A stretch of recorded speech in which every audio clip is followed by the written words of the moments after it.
अस्सलाम वालेकुम। अच्छा, लेसन नंबर 9 है डियर स्टूडेंट्स आपके लिए, hunger and population. Title indicate कर रहा है, इसके अंदर हम हंगर का जिक्र करेंगे और पॉपुलेशन का जिक्र करेंगे, दो चीज़ें। जैसे जैसे आप पढ़ते जाएंगे आपके पास चीज़ें सामने आती जाएंगी। अगर क्वेश्चन नंबर 1 की हम बात करें तो क्वेश्चन नंबर 1 में अगर आप देखें तो आपके पास है ये, what does hunger mean on a large scale as read by the author. Lahore board 2006 में आ गया था, या what is the real hunger, या mention the 3 characteristics of the real hunger. Lahore board 2011 में ये क्वेश्चन आया।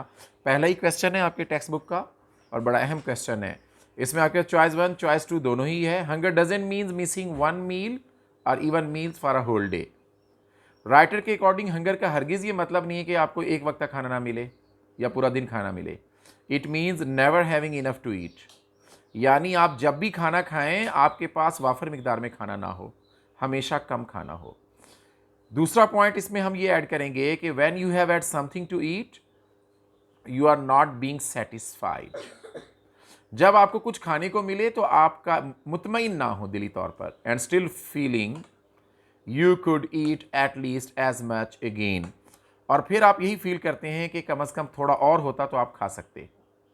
A situation in which you are always wondering where the next meal is coming from. तीसरा पॉइंट हंगर में हम ये add करेंगे इस क्वेश्चन के आंसर में कि ऐसी सूरत हाल होती है हंगर की कैफियत के अंदर कि जब आप ऑलवेज वंडरिंग, हमेशा आप हैरान होते हैं कि अगला खाना आपके पास कहाँ से आएगा। अच्छा, इसी में आप अगर आए बेटे तो नेक्स्ट क्वेश्चन की जानिब, तो क्वेश्चन नंबर अगरचे हम आए इसके 2 पे, जो कि टेक्स्ट बुक का क्वेश्चन है और बहुत अहम तरीन सवाल है। होप सो आप लोग देख रहे होंगे। Describe some great famines of the past, 2009, 2010, even के 2017, या describe the famine in Egypt, या इसी क्वेश्चन को यूं पूछ रहे writer, describe famine in Europe, describe famine in China, describe famine in Russia, describe famine in Bengal and describe famine in India, and how many famines did China have in 1 century and what did happen. देखिए, question ज़्यादा इसलिए दिए गए कि second year में कभी भी, बार बार मैं ये बात रिपीट करूंगा कि कभी भी as it is textual question नहीं आता, हमेशा ट्विस्ट करके आता है। या 2017 में आया था, how the India face famines, तो following were the great famines of the past. माजी के ये कहत जो थे वो बहुत बड़े थे। फेमाइन इजिप्ट की बात करें, मिस्र में there were 7 years of famine in Egypt and the surrounding countryside during the time of Joseph, यानी हज़रत यूसुफ अलैहिस्सलाम के ज़माने में सबको पता है कि मिस्र के अंदर 7 साल तक कहत रहा।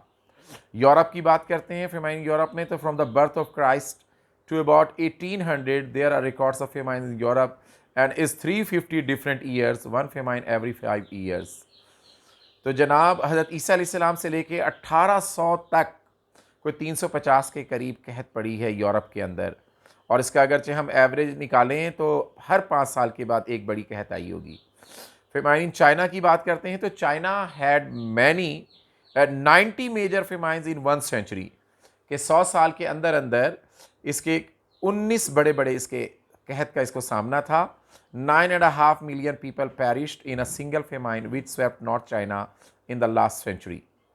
फेमाइन रशिया की बात करें तो Russia famine 1921 to 22 killed several million peoples, कई लाखों की तादाद में लोग मारे गए थे 1921-22 जो 22 रशिया में जो आपका फेमाइन आया था। एंड ग्रेट फेमाइन बंगाल में 10 million people डाइड, यानी 1 करोड़ के करीब लोग फौत हो गए थे। ग्रेट फेमाइन ऑफ बंगाल था 1969 एंड 70 में।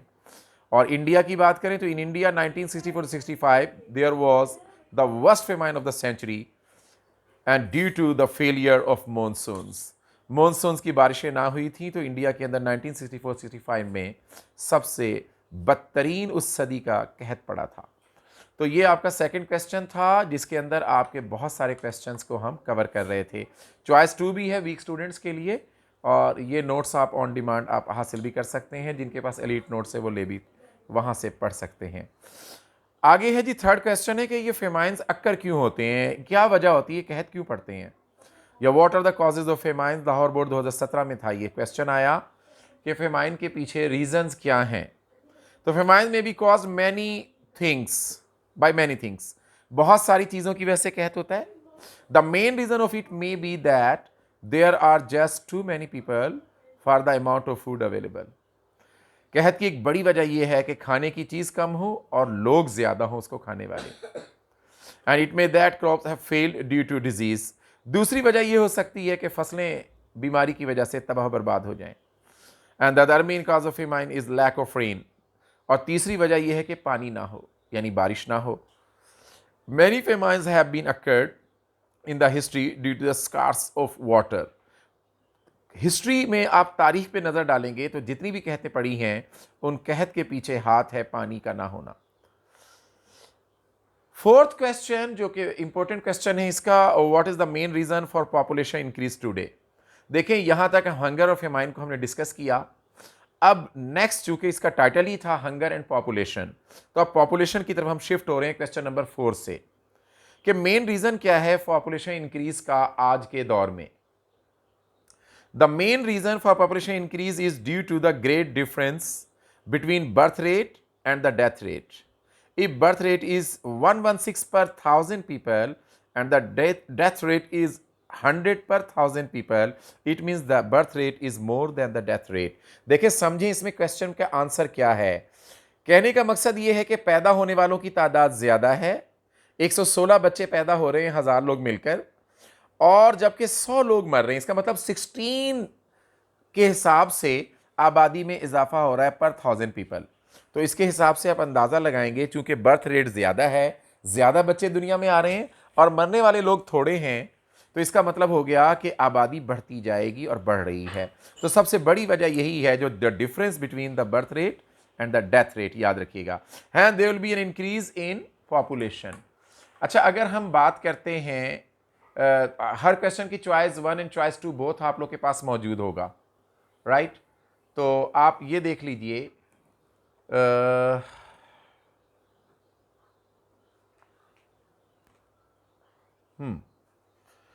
क्वेश्चन नंबर 5 है what is meant by the birth rate and death rate and how do they affect the population of the country.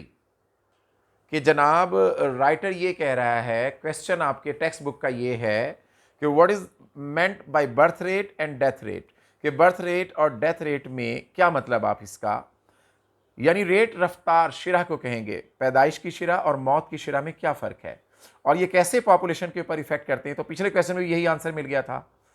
The number of birth पर 1000 people is called birth rate, यानी 1000 लोग कितने बच्चे पैदा कर रहे हैं उसको हम कहेंगे birth rate.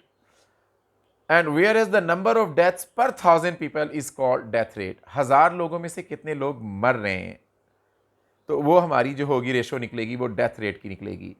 Difference between birth rate and death rate is the main cause of population increase in a country. Question number 6 text book का है इसी लेसन में से, व्हाट हैव पब्लिक, हाँ जी, what have public health measure to do with increase in population. अच्छा, आबादी के इजाफे में पब्लिक हेल्थ मेजर्स, यानी जो इंसान ने सेहत के लिए जो जो इक़दाम किए हैं और सेहत को बरकरार रखने के लिए और अपने आप को बचाने के लिए, उससे आबादी में कैसे इजाफा हुआ है। देखें जी, public health measures have played an important role to increase the population. हाँ जी, जो हमने हेल्थ मेजर इख्तियार किए हैं ना सेहत को बेहतर करने के लिए, यानी बीमारियों को कंट्रोल करने के लिए। अब बहुत से बूढ़े बूढ़े लोग भी दवाइयाँ खाकर ज़िंदा रहते हैं, हॉस्पिटल्स जाते हैं। आपको पता है हार्ट का अटैक हुआ तो उसकी मुख्तलिफ मेडिसिन हैं, कुछ स्टंट लगवा रहे हैं और इस तरह वापस ज़िंदगी पाकर आते हैं। तो इसका मतलब है पहले इतनी सारी सहूलियात नहीं थी मेडिकल्स की, जिसकी वजह से लोग मामूली बीमारियों की वजह से मर जाते थे। लेकिन जो जो मेडिकल फील्ड के अंदर तरक्की हुई है, तो याद रखिएगा मेडिकल फील्ड की तरक्की ने भी आबादी में इजाफे का सबब बनी है। तो इस लिहाज से ये क्वेश्चन है पब्लिक हेल्थ मेजर्स का।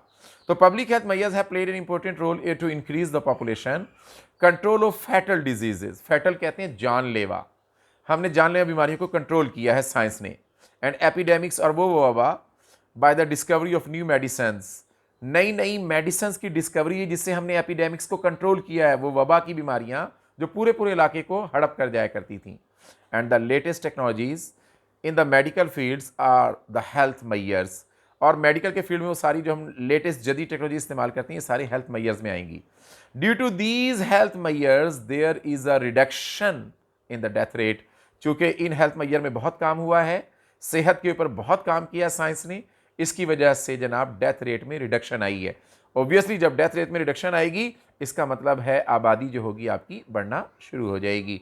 अच्छा, क्वेश्चन नंबर 7 है account for the high birth rate in under developed countries. जैसा कि पाकिस्तान, जनाब बताइए कि हाई बर्थ रेट क्यों है अंडर डेवलप्ड कंट्रीज में। तो major reasons of high birth rate in under developed countries are, वो ममालिक जो अभी तरक्की पजीर हैं, तरक्की याफ्ता नहीं है, जिनमें एशियन कंट्रीज आएंगी ज़्यादातर, उनमें हाई बर्थ रेट क्यों है। सबसे बड़ी वजह इलिटरेसी है, जहालत है, and second one is the poverty. Number 2, lack of funds in hand of the governments. हुकूमत के पास इतने फंड नहीं है जिसकी वजह से लोगों को आगाही दे के बर्थ रेट को कैसे कंट्रोल करना है। लैक ऑफ फैमिली प्लानिंग, यहाँ के लोग फैमिली प्लानिंग के भी उनमें कमी पाई जाती है, लोग फैमिली प्लानिंग की तरफ नहीं जाते। Poor economy and social development, हाँ जी, माशी हालत अबतर होती है और समाजी तौर पर डेवलपमेंट भी नहीं होती। ये वजूहात हैं। Due to these people of under developed countries experience great sufferings. और ये वो प्रॉब्लम्स हैं, इलिटरेसी हो गई, पॉवर्टी हो गई, lack of funds in the government hands हो गया, लैक ऑफ फैमिली प्लानिंग हो गई, पुअर इकॉनमी हो गई, पुअर सोशल डेवलपमेंट हो गई। ये वो सारी रीज़न हैं जिसकी वजह से अंडर डेवलप्ड कंट्रीज़ के अंदर हाई बर्थ रेट पाई जाती है। यहाँ बच्चे ज़्यादा पैदा हो रहे होते हैं इन ममालिक में। अच्छा, क्वेश्चन नंबर 8 की तरफ आ जाएं। और क्वेश्चन नंबर 8 की अगर हम बात करें तो क्वेश्चन नंबर 8 देखिएगा कि what is birth rate, why is birth rate not so high in the more advance countries. अब वो जो बड़े बड़े कंट्रीज हैं, एडवांस तरक्की याफ्ता, वहां पे बर्थ रेट इतनी ज्यादा क्यों नहीं है। तो birth rate is not so high in the more advance countries due to people are educated. देखिए ऊपर वाले क्वेश्चन में पढ़ा था इलिटरेसी, जहालत पाई जाती है इसीलिए हाई बर्थ रेट है। और जो एडवांस कंट्रीज है वहां पे क्या पाई जा रही है जनाब, एजुकेशन पाई जा रही है, पीपल आर एजुकेटेड, इसलिए वहां बर्थ रेट हाई नहीं है। People know how to use the modern birth control method, लोगों को जदीद बर्थ कंट्रोल मेथड यूज करना आता है। They believe in similar families, smaller families, और उन्हें पता है कि छोटा खानदान होगा वो ज़्यादा अच्छा है। They know the importance of a smaller number of children, उन्हें पता है जितने बच्चे थोड़े होंगे उनकी अहमियत ज़्यादा होगी। And to provide them better facilities, और थोड़े बच्चों को बेहतर से बेहतर फैसिलिटीज़ दे सकेंगे। एंड 9th क्वेश्चन है give a brief account of the poor economic condition prevailing in under developed countries. अच्छा देखिए, ये क्वेश्चन ये है कि जो अंडर डेवलप्ड कंट्रीज, फिर वही एशियन कंट्रीज जैसा कि पाकिस्तान है, उसमें ज़रा ब्रीफ अकाउंट, मुख्तसर ज़रा तफसील बयान कर दीजिए कि इनकी इकोनॉमिक कंडीशंस जो है वो बहुत बुरी तरह फैली हुई है पूरे मुल्क में। तो इसके ऊपर अगर हम बात करते हैं, और फिर वही अंडर डेवलप्ड कंट्रीज़ में, और ये लास्ट वन क्वेश्चन था, इसका आंसर हम आपको दे देते हैं। देखिए,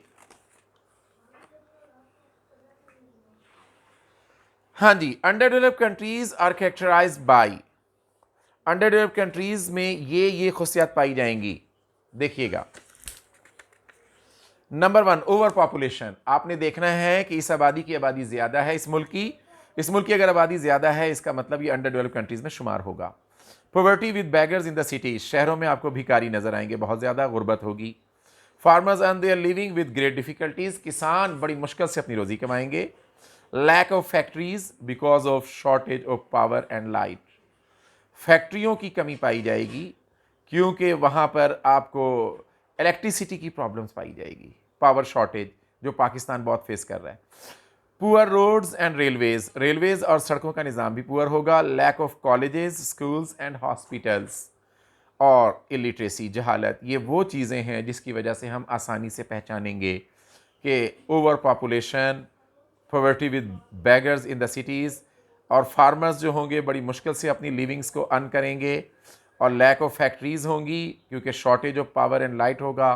poor roads and railways, lack of colleges होंगी, schools and hospital and literacy, ये सारी अंडर डेवलप्ड कंट्रीज़ की खसूसियात मौजूद हैं। ये आपके 9 क्वेश्चन थे जो कि बड़े इंपॉर्टेंट थे और लाहौर बोर्ड में इन्हीं में से आते हैं। तो आज का आपका जो लेसन था मैंने इसको समझा दिया हंगर एंड पॉपुलेशन पे, अल्लाह हाफिज़।